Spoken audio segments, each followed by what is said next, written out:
Kikubor babnya, kekenhun Kementerian ne kasngi kala ai jing menjur halor ke jing te ke medical skill hub West Garo Hills District. Habakran berkilat pathai kubor hadin jong ke jing yalang jong ke kabinet Menteri rong ba ke jelau Konrad Sangma ula pentip baik ke projek ke belas dang haus 6 arhajar arpo bat ke jing temu ban ai jing hikai ke rukam ai jing sumar na benta kinong tray paramedical. Kat kumu Menteri rong ba ke jela an snai ke jaka pentibet ke bahe West Garo Hills District da kabaong Bakatanat Minority Affairs kan bay tingka na kabanta kani ka project.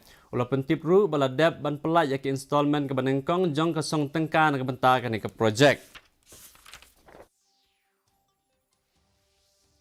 The idea was to have a medical skill for paramedical staff.